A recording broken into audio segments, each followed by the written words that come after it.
Tonight we tell a human story,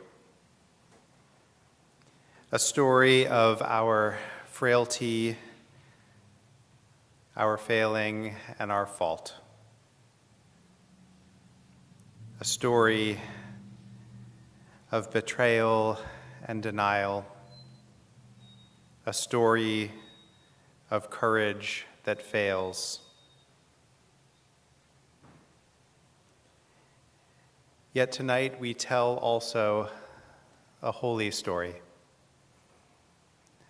a story of Christ and his steadiness and devotion to his purpose through the midst of the worst that humans could do to him. We open our heart to the wonder of his presence. We follow him and the crowds around him as they journey through these painful final moments. We keep our eyes fixed on him, the still point in the midst of the maelstrom. We open our hearts to the gift of God. I invite you to rise and join in our opening hymn, "What Wondrous Love Is This?"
When they had sung the hymn, they went out to the Mount of Olives.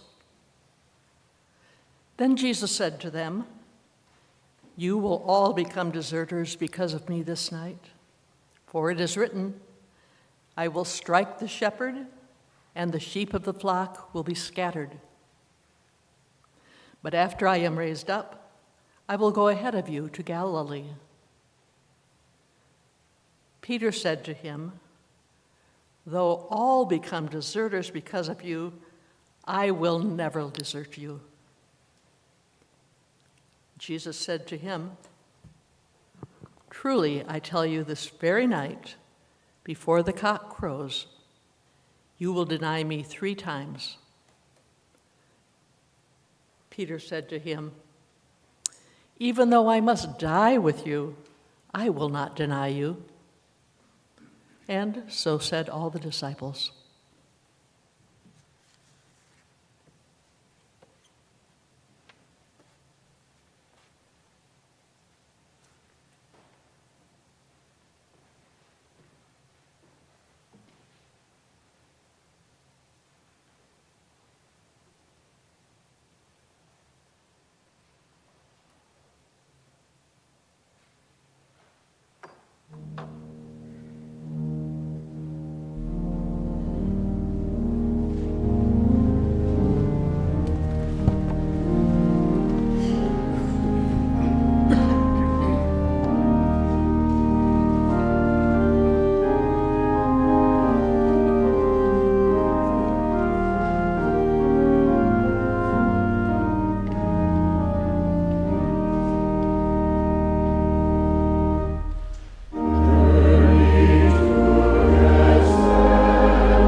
He came out and went, as was his custom, to the Mount of Olives, and the disciples followed him. When he reached the place, he said to them, "Pray that you may not come into the time of trial." Then he withdrew from them about a stone's throw, knelt down and prayed, "Father, if you are willing, remove this cup from me. Yet not my will, but yours be done." Then an angel from heaven appeared to him and gave him strength. In his anguish, he prayed more earnestly, and his sweat became like great drops of blood falling down on the ground. When he got up from prayer, he came to the disciples and found them sleeping because of grief. And he said to them, "Why are you sleeping? Get up and pray that you may not come into the time of trial."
To that most eternal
While he was still speaking, suddenly a crowd came, and the one called Judas, one of the 12, was leading them.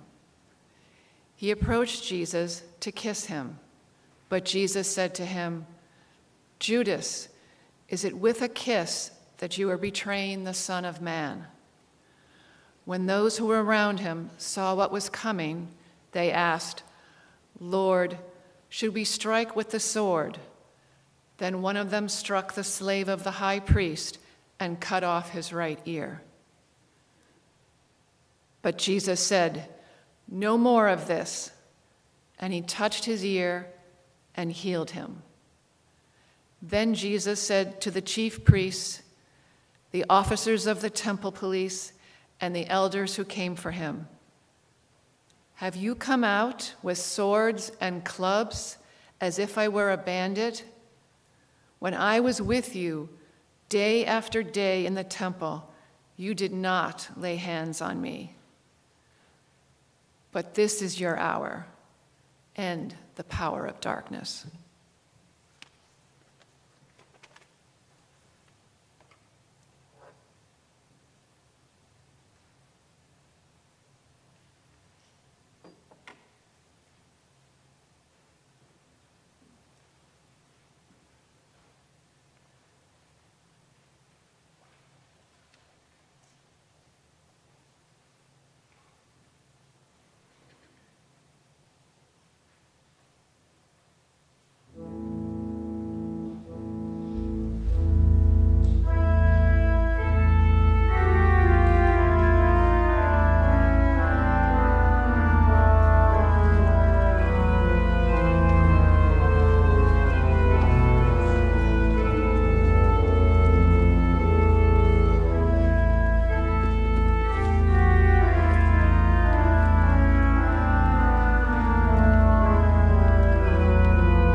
They took Jesus to the high priest, and all the chief priests, the elders, and the scribes were assembled.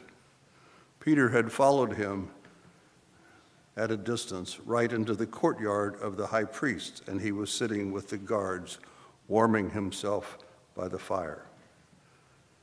Now the chief priests and the whole council were looking for testimony against Jesus to put him to death, but they found none.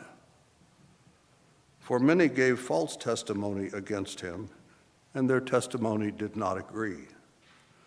Some stood up and gave false testimony against him, saying, "We heard him say, 'I will destroy this temple that is made with hands, and in 3 days I will build another not made with hands.'" But even on this point, their testimony did not agree. Then the high priest stood up before them and asked Jesus, "Have you no answer?" But in that he was silent and did not answer. Again the high priest asked him, "Are you the Messiah, the Son of the Blessed One?" Jesus said, "I am. And you will see the Son of Man seated at the right hand of the power and coming with the clouds of heaven." Then the high priest tore his clothes and said, "Why do we still need testimony? You have heard his blasphemy. What is your decision?" All of them condemned him as deserving death.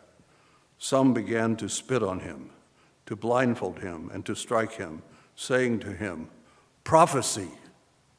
The guards also took him over and beat him.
While Peter was below in the courtyard, one of the servant girls of the high priest came by. When she saw Peter warming himself, she stared at him and said, "You also were with Jesus, the man from Nazareth." But he denied it, saying, "I do not know or understand what you are talking about." And he went out into the forecourt. Then the cock crowed, and the servant girl, on seeing him, began again to say to the bystanders, "This man is one of them." But again he denied it. Then, after a little while, the bystanders again said to Peter, "Certainly you are one of them, for you are a Galilean." But he began to curse, and he swore an oath, "I do not know this man you are talking about." At that moment, the cock crowed for the second time. Then Peter remembered that Jesus had said to him, "Before the cock crows twice, you will deny me 3 times." And he broke down and wept.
Then the soldiers of the governor took Jesus into the governor's headquarters and they gathered the whole cohort around him. They stripped him and put a scarlet robe on him. And after twisting some thorns into a crown, they put it on his head. They put a reed in his right hand and knelt before him and mocked him, saying, "Hail, King of the Jews!" They spat on him and took the reed and struck him on the head. After mocking him, they stripped him of the robe and put his own clothes on him. Then they led him away to crucify him. As they went out, they came upon a man from Cyrene named Simon. They compelled this man to carry his cross. And when they came to a place called Golgotha, which means place of a skull, they offered him wine to drink mixed with gall. But when he tasted it, he would not drink it. And when they had crucified him, they divided his clothes among themselves by casting lots. Then they sat down there and kept watch over him. Over his head, they put the charge against him, which simply read, "This is Jesus, King of the Jews." Then 2 rebels were crucified with him, one on his right and one on his left.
It was now about noon, and darkness came over the whole land until 3 p.m, while the sun's light failed and the curtain of the temple was torn in two.